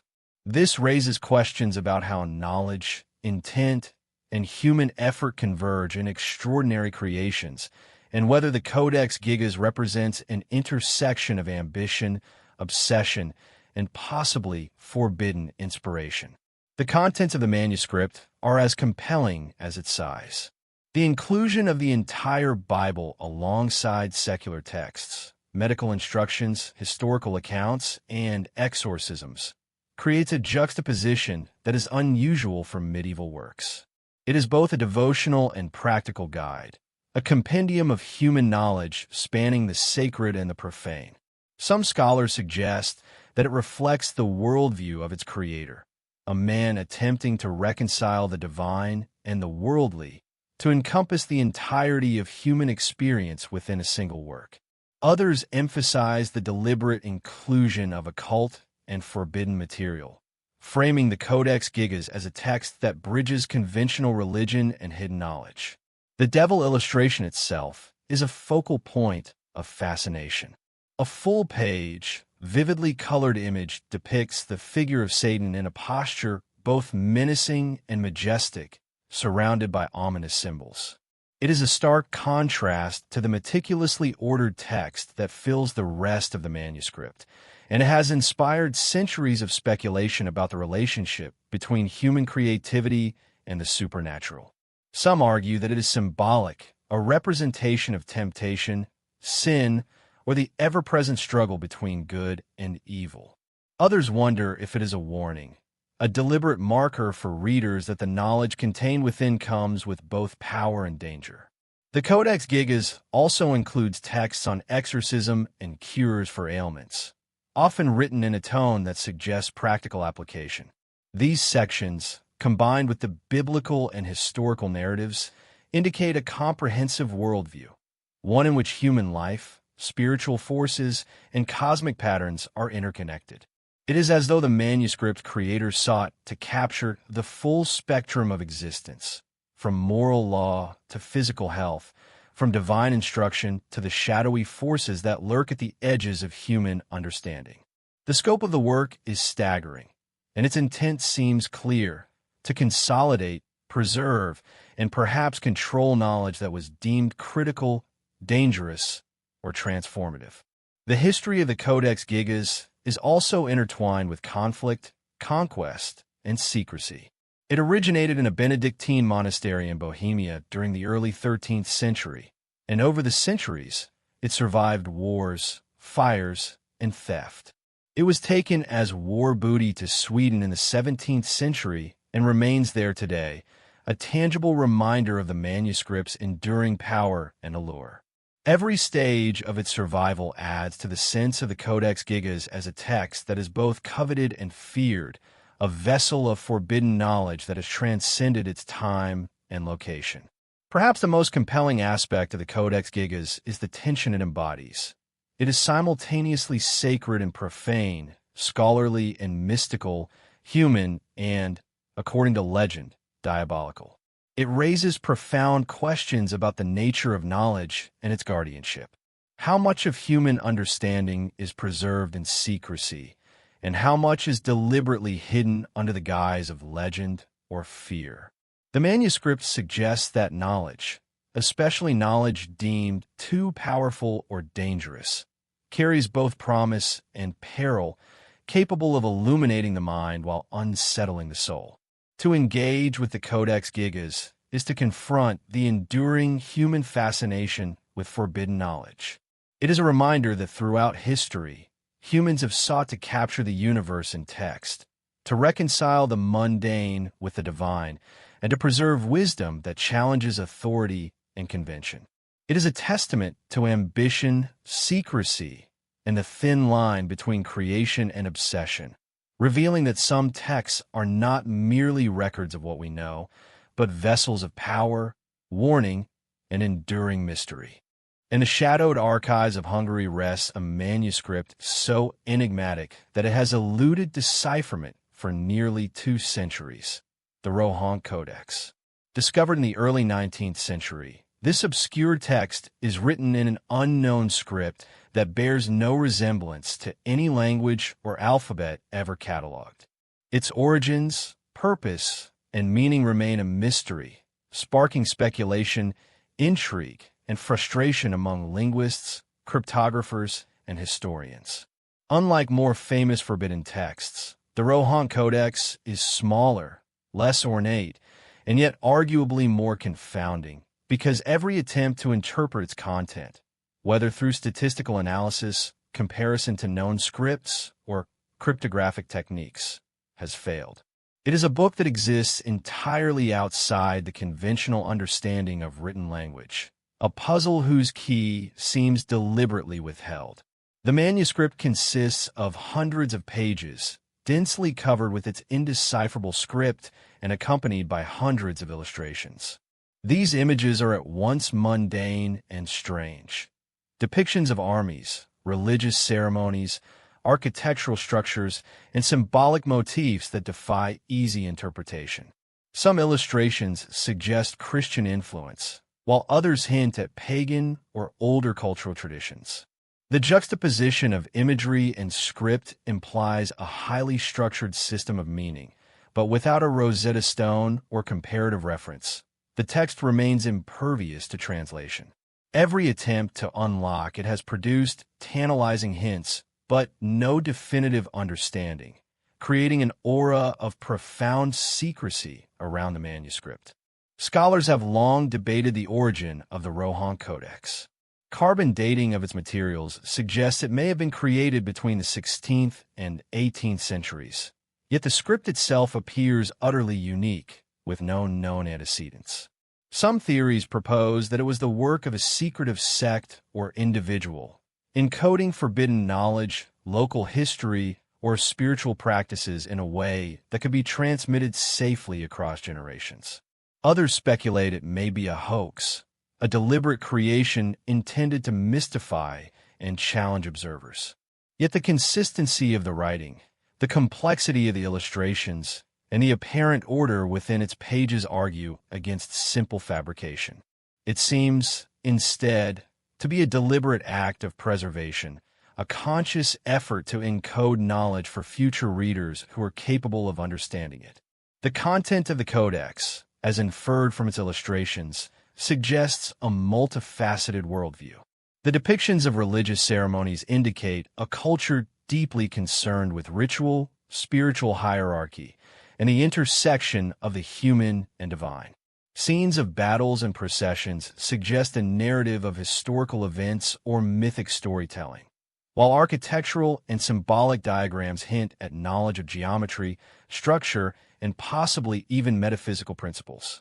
The manuscript, in this sense, appears to encode a civilization's understanding of both the physical and spiritual worlds, a repository of wisdom deliberately shielded from casual observation. One of the most puzzling aspects of the Rohan Codex is the script itself. Each character is distinct, and their recurrence suggests grammatical or syntactical structure. Yet no scholar has been able to map the symbols to phonetic or semantic meaning. Statistical analyses have indicated patterns consistent with natural language, implying that the manuscript is not random gibberish, but a legitimate encoding of complex information. Some cryptographers have even suggested that the text may involve a polyalphabetic cipher, layering meaning in ways that are intentionally resistant to decryption. The manuscript's very inscrutability contributes to its power and allure. It exists as a locked vault of knowledge, tantalizing in what it hints at, while remaining silent about its contents. The Rohan Codex also exemplifies the recurring tension between knowledge and secrecy. Throughout history, civilizations have hidden texts that contain potentially dangerous, controversial, or transformative information. Whether to protect knowledge from misuse, to safeguard power, or to preserve ideas outside the reach of dominant authorities, secrecy has been a constant companion to human understanding. The Rohant Codex embodies this principle in its most extreme form, an entire manuscript rendered effectively unreadable, surviving centuries as a silent guardian of secrets we may never fully comprehend. Its enigmatic nature has made the Codex a symbol of intellectual persistence. Each generation of scholars and enthusiasts has approached it with renewed hope, employing the latest techniques, from cryptographic analysis to computational linguistics. Yet the manuscript continues to resist. This enduring mystery serves as a reminder that some knowledge is deliberately concealed, that the preservation of powerful or forbidden information often demands encryption, obfuscation, and time. The Codex embodies the paradox of human curiosity. We are driven to understand, yet the very act of understanding may require skills, insight, or perspective that lie beyond our reach. To engage with the Rohant Codex is to confront the limits of comprehension. Its pages are a silent challenge, inviting the persistent, the patient, and the imaginative to seek patterns, meaning, and insight. It raises profound questions about the nature of knowledge itself. How much of what humanity has learned has been lost, hidden, or encrypted to protect it from misuse? How many secrets remain buried because the world was not ready to receive them? The Codex whispers of civilizations, ideas, and wisdom that may have existed outside mainstream understanding, preserved in enigmatic forms that demand both respect and ingenuity. In the broader narrative of forbidden texts, the Rohant Codex occupies a unique place. Unlike the biblical manuscripts, gospels, or scientific codices that hint at alternative histories, it offers no words intelligible to the modern mind. Its silence is absolute, yet eloquent. It exemplifies the enduring allure of the hidden, the impossible, and the forbidden. It reminds us that knowledge, particularly the kind that challenges orthodoxy or reveals profound truths, often survives not in plain sight, but behind layers of secrecy, symbolism, and obscurity. Ultimately, the Rohant Codex is more than a manuscript. It is a testament to human ingenuity, the persistence of mystery, and the enduring tension between revelation and concealment. It invites us to accept that some secrets are meant to endure, that some knowledge may only be glimpsed through the careful study of patterns, context, and imagination. It is a symbol of the countless texts and ideas throughout history that have been preserved, hidden, and transmitted, waiting for the right time, the right mind, or the right key to unlock their secrets, standing as a silent guardian of the unknown. Off the coast of the small Greek island of Antikythera in 1901, divers stumbled upon a shipwreck that would reveal one of the most astonishing artifacts of the ancient world. Among the treasures salvaged from the deep was a corroded bronze device, its gears and plates seemingly ordinary at first glance. Yet this artifact, now known as the Antikythera mechanism, would come to challenge everything we thought we knew about ancient science, technology, and the sophistication of civilizations long past. It is not a manuscript, nor a magical text, yet it embodies a form of knowledge encoded in physical form, a machine that maps the cosmos, predicts celestial events, and hints at lost technological mastery. The mechanism, often described as the world's first analog computer, is composed of at least 30 bronze gears intricately meshed to perform complex calculations. Through these gears, it tracks the cycles of the sun, moon, and possibly planets, predicting eclipses and other astronomical events with astonishing precision. It was designed to model the heavens, demonstrating an understanding of celestial mechanics that historians had previously assumed was impossible for a civilization that existed more than 2,000 years ago. The craftsmanship is so precise, the design so intricate, that it suggests not only technical skill, but a deep understanding of mathematics, astronomy, and the interrelated rhythms of nature.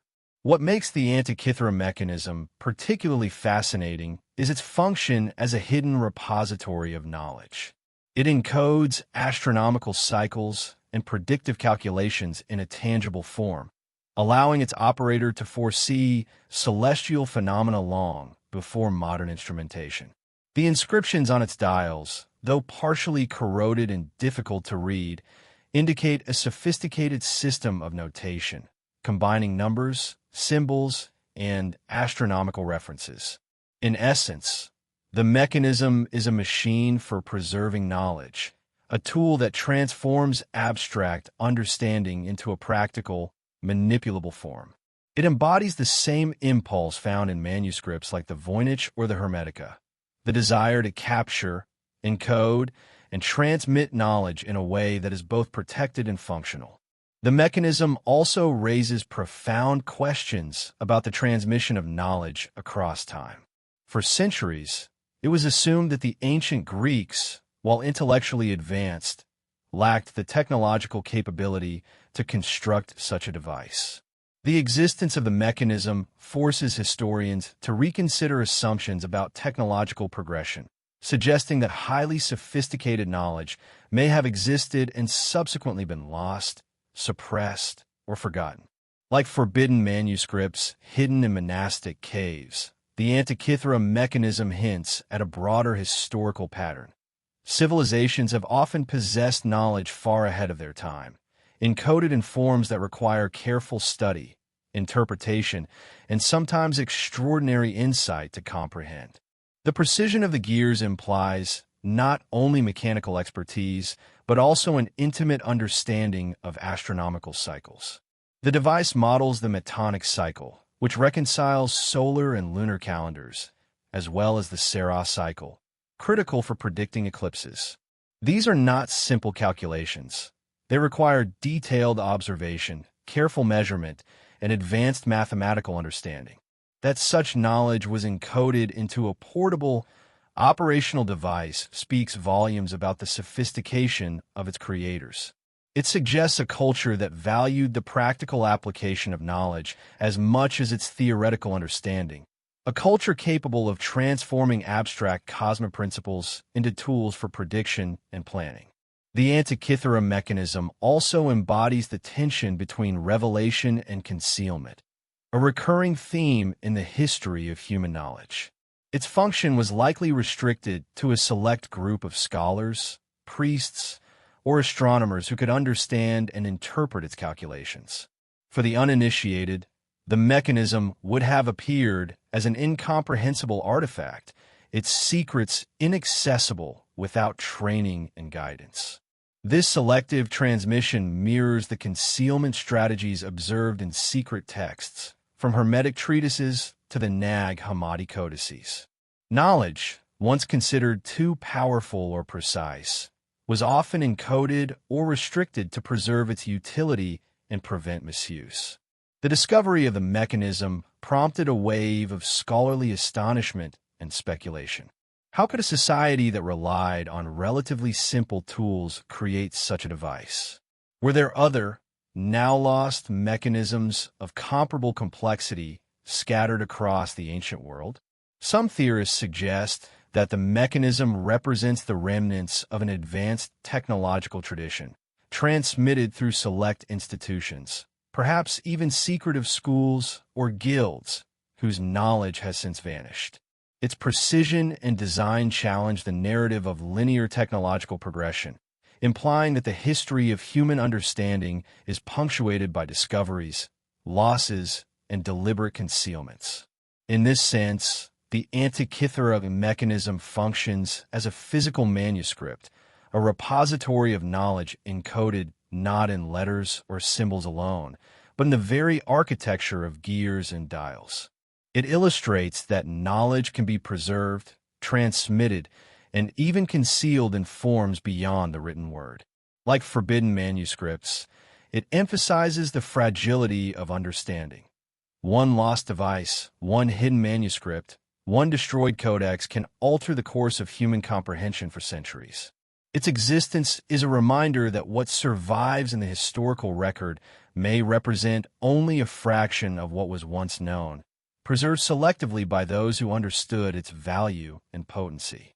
Engaging with the Antikythera mechanism is to confront the sophistication and mystery of our ancestors. It forces a reconsideration of human potential, ingenuity, and the methods by which knowledge can be encoded for both secrecy and utility. It challenges modern assumptions, suggesting that technological mastery, like spiritual insight, may have been more widespread and advanced in antiquity than commonly believed. The mechanism is a testament to the human desire to observe, calculate, and predict, to transform understanding into action, and to preserve that understanding in ways that endure across millennia. Ultimately, the Antikythera mechanism stands as a bridge between the tangible and the intangible, the physical and the intellectual. It reminds us that knowledge need not be confined to ink on parchment or stone inscriptions. It can be encoded in machines, in patterns, and in designs that survive centuries. Like the manuscripts we have explored, it embodies the tension between accessibility and secrecy, preservation and loss, revelation and concealment. It is a silent teacher, a hidden archive, and a beacon of human ingenuity, challenging every generation to uncover its secrets and reconsider the history of knowledge itself. In the archives of the Topkapi Palace in Istanbul rests a map that has baffled historians, geographers, and conspiracy theorists alike for nearly 5 centuries. The Piri Reis map. Crafted in 1513 by the Ottoman admiral and cartographer Piri Reis, the map is remarkable not only for its detail, but for its depiction of coastlines that defy conventional understanding of the time. It includes parts of the Atlantic coasts of Europe and Africa, the coast of Brazil, and, most astonishingly, what appears to be the northern tip of Antarctica, a continent that would not be officially discovered for another 3 centuries. The Piri Reis map raises profound questions about the sources of its information, the knowledge of ancient navigators, and the possibility of suppressed or lost cartographic wisdom. The map itself is a masterpiece of precision and artistry. It is drawn on a piece of gazelle skin parchment, with delicate lines, coastal contours, and annotations in Piri Reis' own hand. He explicitly cites his sources, claiming to have used 20 older maps and charts, some of which were based on the knowledge of ancient seafarers, including possibly Phoenician or Egyptian navigators. The map is not merely a practical tool for navigation. It is a compendium of historical knowledge, a synthesis of multiple traditions, and a snapshot of humanity's attempt to understand the world's geography long before modern instruments allowed for accurate measurement. What makes the Piri Reis map so controversial is the depiction of Antarctica's coastline, seemingly free of ice. Some scholars argue that this representation could not have been created based on observations in the 16th century, leading to speculation that Piri Reis had access to ancient sources detailing the continent before it was covered in ice, a revelation that would upend conventional histories of exploration. Whether these sources were maps lost to time, oral traditions preserved by secretive societies, or even knowledge passed down from civilizations predating classical antiquity, the implications are staggering. The map hints at a continuity of geographical knowledge that challenges the linear narratives of history. Piri Reis himself was an extraordinary figure. A naval commander, explorer, and scholar, he was deeply invested in the compilation and preservation of knowledge. He meticulously annotated his map with explanations of winds, currents, and navigational hazards, demonstrating not only cartographic skill, but an understanding of the practicalities of seafaring. Yet his work also suggests a fascination with hidden knowledge, the kind of information that could provide a strategic advantage or illuminate truths about the world lost to conventional history. The Piri Reis map is at once a scientific document and a testament to humanity's enduring quest to chart the unknown. The map's sources, as listed by Piri Reis, provide tantalizing clues to the secrets it preserves. He mentions older charts from explorers of the Indian Ocean, as well as maps drawn in the time of Alexander the Great, and even hints at contributions from pre-classical civilizations. These references suggest a tradition of knowledge transmission that is deliberately selective and perhaps esoteric, echoing patterns observed in the preservation of forbidden texts. Knowledge, it seems, was never wholly public. It was curated, encoded, and transmitted through networks of scholars, navigators, and initiates. The Pyre Reis map, therefore, is more than a chart. It is evidence of a hidden lineage of human understanding, stretching across centuries and continents. The implications of the map are both practical and profound. If the map's depiction of Antarctica reflects genuine ancient observation, it suggests that civilizations thousands of years ago may have possessed advanced navigational, cartographic, and possibly even geological knowledge that has since been lost. It raises questions about the continuity of human knowledge, the preservation of secrets, and the deliberate concealment of information by those who controlled it. Some theorists argue that maps like Pyre Reis were part of a broader effort to maintain certain truths in the hands of a few, ensuring that strategic, spiritual, or scientific power remained concentrated rather than widespread. The Pyre Reis map also exemplifies the tension between revelation and skepticism. Mainstream historians often explain the Antarctic coast as an extrapolation or error, arguing that Pyre resources were imperfect and his interpretation speculative. Yet even a speculative depiction of a continent whose ice-free coast existed millennia ago demands extraordinary foresight, mathematical skill, and an understanding of geography that seems implausible for the 16th century alone. This tension between what is accepted, what is dismissed, and what may have been deliberately concealed, mirrors the broader story of forbidden knowledge throughout history. To examine the Pyre Reis map is to engage with a lineage of curiosity, exploration, and secrecy. It invites us to consider that knowledge of the world, both terrestrial and celestial, has not always been linear or public. Some of humanity's most significant discoveries may have existed, then vanished, leaving fragments behind. Maps, manuscripts, devices, each one a tantalizing clue to what was once known and what may still be recoverable. The map is a reminder that even in the age of discovery, the ancient secrets could persist, encoded in parchment and protected by the obscurity of time, awaiting those with the insight to decode them. Ultimately, the Pyre Reis map is more than a navigational tool. It is a testament to human ingenuity, the persistence of knowledge across millennia, and the enduring fascination with hidden truths. Like the manuscripts, codices, and mechanisms we have explored, it embodies the tension between revelation and concealment, the interplay of curiosity and control, and the mystery of human understanding. It is a silent witness to the secrets of ancient navigators, a bridge between civilizations, and a map not just of the world, but of the hidden threads of knowledge that have shaped history and continue to inspire wonder today.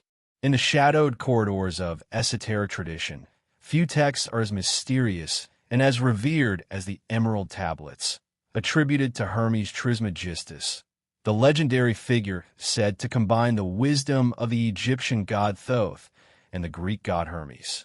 These small, cryptic tablets are inscribed with a philosophy of alchemical transformation, cosmic law, and spiritual enlightenment, offering guidance not only for the manipulation of matter, but for the evolution of the soul.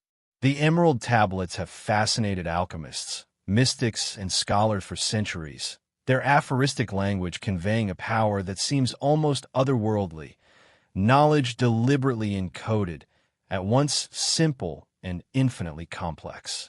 The origin of the tablets is shrouded in legend. Some accounts suggest that Hermes Trismegistus himself inscribed the wisdom on green stone, storing the secrets of the cosmos for those deemed worthy. Others argue that the tablets are the product of successive generations of scholars and mystics, preserving insights from civilizations long lost to history. Regardless of their provenance, the text conveys principles that have inspired alchemical thought across the Mediterranean and Europe, forming a foundation for Hermeticism and influencing mystical traditions, secret societies, and even Renaissance philosophy.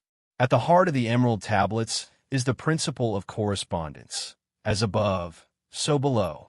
This phrase encapsulates a worldview in which the cosmos and humanity are reflections of one another, in which understanding the macrocosm, the stars, the planets, and the heavens, offers insight into the microcosm of human existence. The tablets present the universe as a dynamic, interconnected system, where energy, consciousness, and matter interact according to principles that can be observed, studied, and ultimately transformed.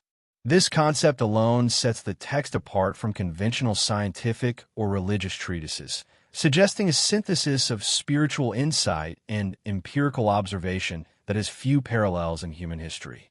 The Emerald Tablets are often interpreted as a guide to alchemical transformation, both literal and metaphorical. Literal alchemy seeks the transmutation of base metals into gold, yet the tablets elevate this process to a symbolic plane. The transformation of the self, the refinement of consciousness, and the attainment of spiritual immortality. The cryptic aphoristic style of the text ensures that this knowledge is not easily transmitted. It must be studied, meditated upon, and internalized. In this sense, the tablets function much like other forbidden or secret texts. They're designed to reveal truth gradually, rewarding patience, insight, and dedication while shielding the unprepared from misinterpretation. Throughout history, the Emerald Tablets have been cited by alchemists such as Paracelsus, by Hermetic scholars in the Renaissance, and even by modern occultists. Each interpretation adds a layer of understanding while preserving the fundamental mystery. The tablets resist final explanation. They operate on multiple levels simultaneously: philosophical, spiritual, scientific, and symbolic. The text contains instructions for meditation, allegories of cosmic forces, and cryptic descriptions of processes that, if understood literally, would appear to border on magic. The ambiguity of the tablets is deliberate, a protective mechanism ensuring that their most powerful teachings are not misused or misunderstood. One of the most compelling aspects of the Emerald Tablets is their claim of eternal wisdom. The text suggests that the principles it contains have existed since the dawn of time, preserved across civilizations, hidden in plain sight, and encoded in forms that only the worthy can fully comprehend. This mirrors patterns seen in other secret manuscripts, codices, and devices. Knowledge that is too transformative, too disruptive, or too powerful is deliberately concealed, passed down through select channels, and preserved in ways that defy conventional access. The tablets are, in essence, a beacon of continuity, a testament to humanity's ongoing quest to grasp universal truths.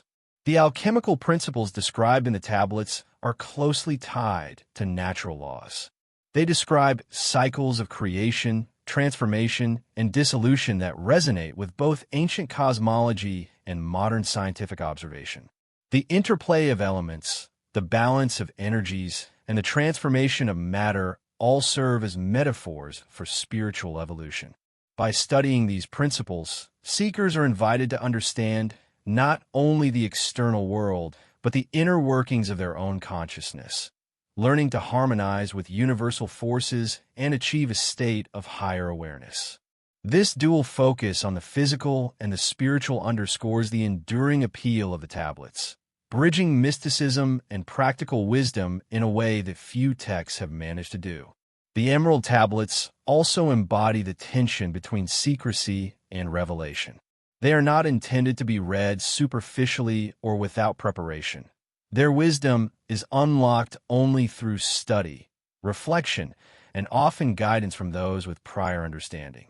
Like the Dead Sea Scrolls, the Voynich manuscript, or the Rohan Codex. The tablets exemplify the human impulse to preserve transformative knowledge while controlling its dissemination. The secrecy is not arbitrary. It is a protective measure, safeguarding both the knowledge itself and those who might misuse it. To engage with the Emerald Tablets is to participate in a dialogue with the ancients, with a lineage of wisdom that transcends time, culture, and geography. They invite the reader to contemplate the structure of the cosmos, the nature of consciousness, and the possibilities inherent in transformation, not just a matter, but of the self. Each line, each aphorism, and each metaphor is a key to deeper understanding, a call to seekers to explore the intersection of science, spirituality, and hidden knowledge. Ultimately, the Emerald Tablets represent the pinnacle of esoteric literature. They are more than historical curiosities. They are a living tradition, a challenge, and a guide. They remind us that knowledge, especially knowledge that reshapes our understanding of reality, is often deliberately concealed, encoded, or preserved for those prepared to receive it. In their green stone brevity, they encompass the human longing to uncover the hidden, to transform the mundane into the sacred, and to discover the universal laws that govern both the cosmos and the soul. Long before the age of modern navigation and advanced cartography, the world's oceans were traversed by mariners whose skills and knowledge remained shrouded in mystery. These ancient sailors, often overlooked in the annals of history, possessed a deep understanding of currents, stars, winds, and tides, navigating vast distances with a precision that challenges modern assumptions. Their voyages were not mere trade expeditions. They were explorations of knowledge itself, journeys into the unknown where maps, instruments, and written records were limited or deliberately obscured. In tracing their paths, we glimpse a hidden history of seafaring mastery and lost wisdom, a story that connects the mysteries of manuscripts, maps, and mechanical devices across civilizations. The evidence of these sophisticated ancient navigators appears in fragmentary records, legends, and enigmatic artifacts. Polynesian wayfinders, for example, traversed thousands of miles of open ocean in outrigger canoes, relying on celestial navigation, wind patterns, and even the flight paths of birds to locate distant islands. Their knowledge was oral, encoded in stories, chants, and mnemonic devices, preserved for generations with meticulous care. Unlike European explorers of later centuries, their mastery of the sea was both practical and spiritual, connecting them to the rhythms of nature, the cycles of the moon, and the constellations overhead. Their routes, though undocumented in maps, as we understand them, represent a level of navigational sophistication that defies the perception of primitive technology. Evidence of advanced seafaring appears elsewhere as well. Ancient Egyptian and Phoenician records suggest expeditions into the Mediterranean, Red Sea, and even beyond, possibly reaching distant lands whose knowledge was later lost or deliberately suppressed. Some ancient maps, including references cited in the Pyre Reis map, hint at coastlines that were known long before formal discovery by modern explorers.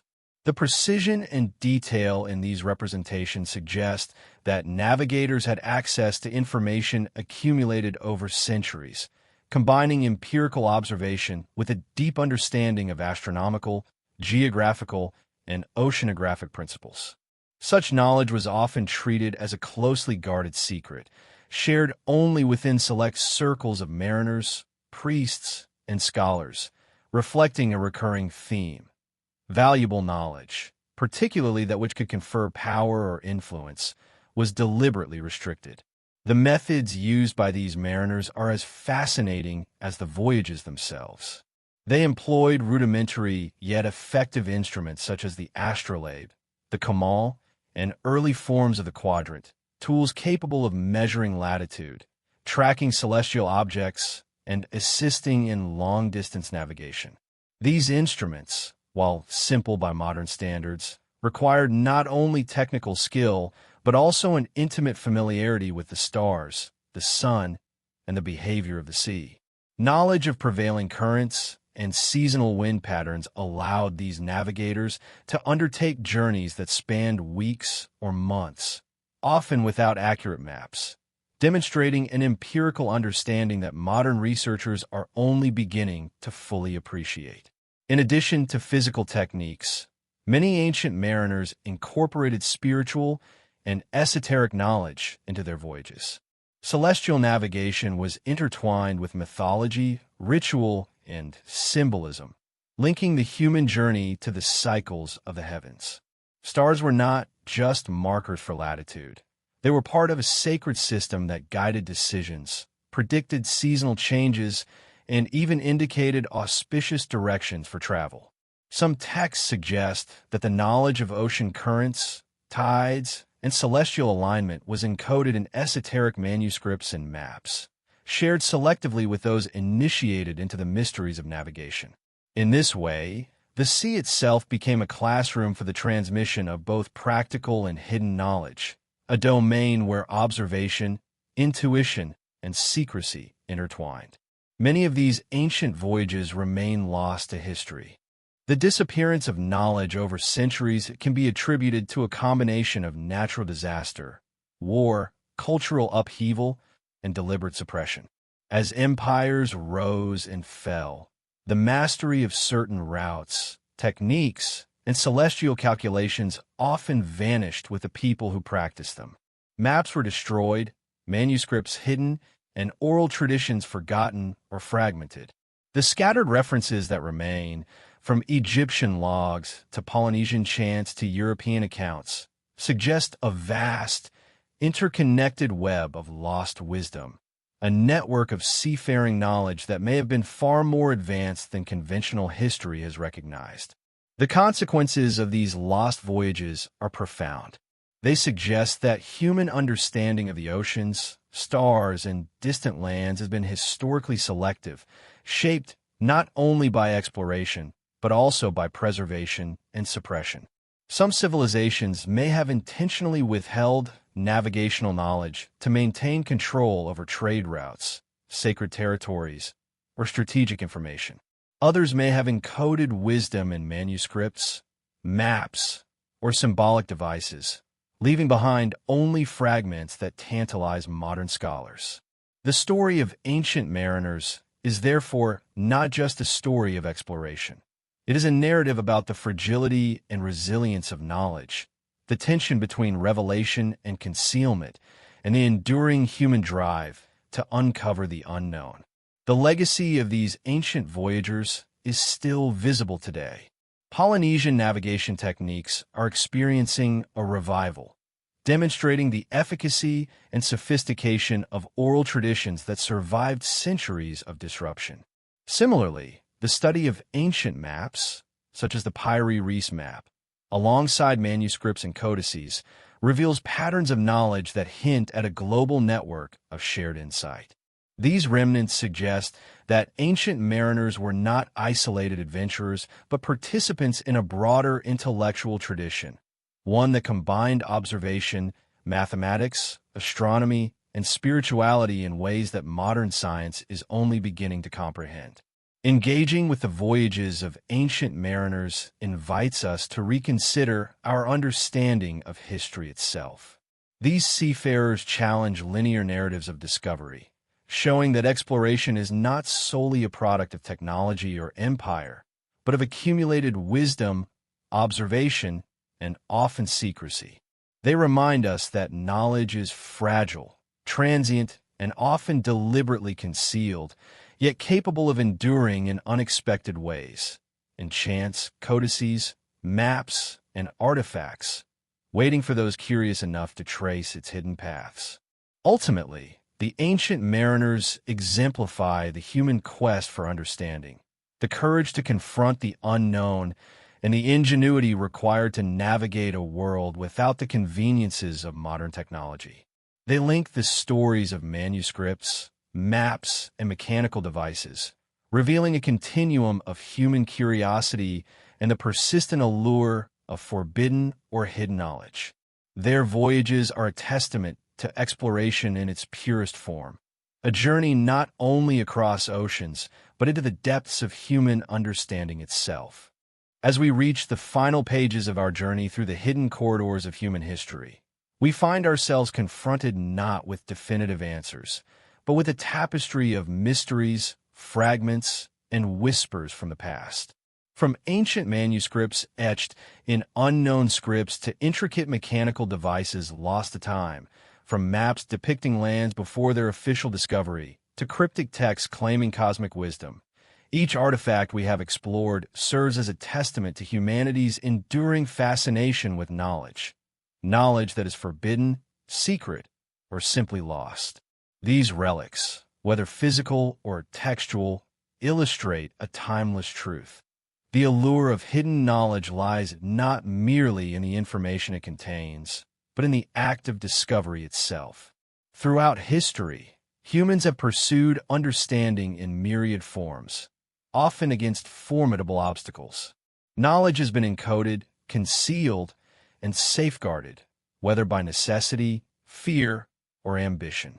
The Voynich manuscript, the Codex Gigas, the Rohank Codex, and the Emerald Tablets all demonstrate the lengths to which civilizations have gone to protect what they considered too valuable, too dangerous, or too transformative to be widely shared.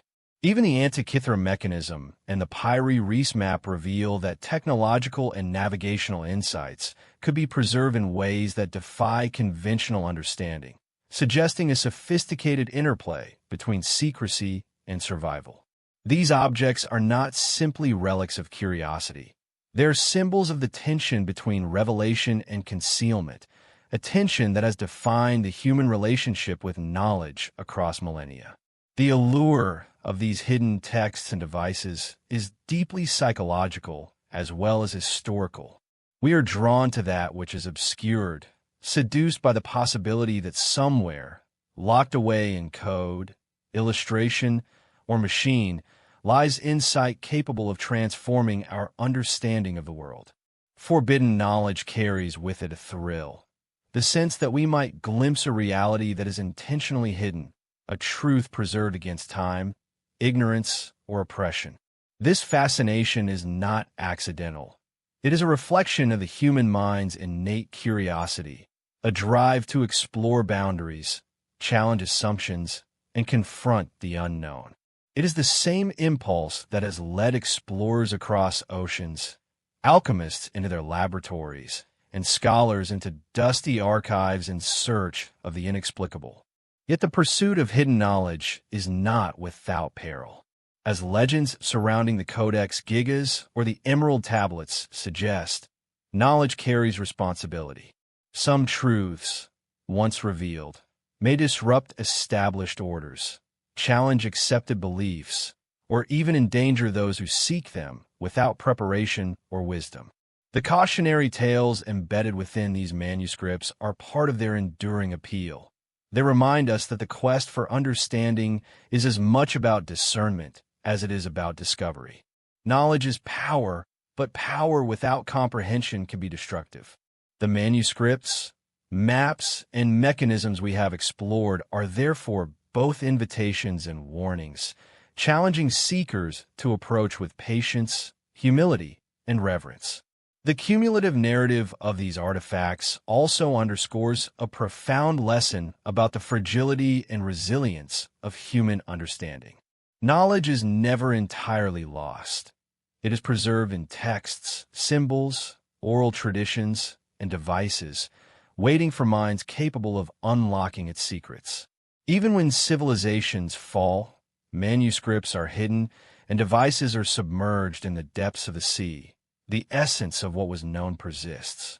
The Antikythera mechanism, retrieved from a shipwreck centuries later, demonstrates that insights thought impossible for ancient civilizations can survive the ravages of time. The Pyre Reese map and the Emerald Tablets similarly suggest that wisdom can transcend generations, preserved in forms that require careful interpretation and insight. There is also a unifying thread that runs through all of these mysteries: the human desire to understand the cosmos and our place within it. Whether through astronomical calculations, alchemical treatises, navigational maps, or encrypted scripts, these artifacts reflect a longing to comprehend forces greater than ourselves, to observe the heavens, to decode natural patterns, and to reconcile human existence with the structure of the universe. The secrets they contain are not merely practical. They're philosophical, spiritual, and symbolic, reflecting a holistic approach to knowledge that integrates the material, the intellectual, and the metaphysical. In this sense, the pursuit of hidden knowledge is fundamentally a quest to understand reality itself. The process of engaging with these mysteries transforms us as well. By attempting to decode, interpret, or even simply reflect upon these texts and artifacts, we participate in a continuum of human inquiry stretching across millennia. We join the same lineage as the monks, navigators, alchemists, and scholars who first created, preserved, and interpreted these works. In contemplating their complexities, we are reminded of the limitations of our own understanding, but also of the boundless potential of human curiosity. Every failed decipherment, every unresolved question, and every tantalizing hint becomes part of a larger story. A story that speaks not only to what was hidden in the past, but to what continues to be hidden in the present, waiting for the right mind to uncover it. Ultimately, the allure of hidden knowledge is inseparable from the mystery of human history itself. Each manuscript, map, and mechanism is a doorway into a lost world, a fragment of civilization's intellectual and spiritual legacy. They challenge the linear narratives taught in classrooms, revealing that history is not simply a record of what is known, but also a tapestry of what has been concealed, preserved, and discovered. These artifacts remind us that the pursuit of understanding is ongoing, and that the boundaries of knowledge are not fixed but constantly expanding, shaped by curiosity, observation, and imagination. As we close this exploration, we are left with a profound sense of continuity and wonder. The manuscripts, devices, and maps we have encountered are not merely relics of the past. They are invitations to engage with the enduring human quest for understanding. They encourage us to question, to explore, and to embrace the unknown, reminding us that the act of seeking is itself a form of enlightenment. In the silent whispers of these hidden texts, the intricate gears of ancient machines, and the cryptic lines of centuries-old maps, we find a reflection of our own curiosity, the echo of our desire to reach beyond the visible, and the enduring allure of the secrets that shape our world. In the end, hidden knowledge is not simply a relic to be uncovered, nor a puzzle to be solved.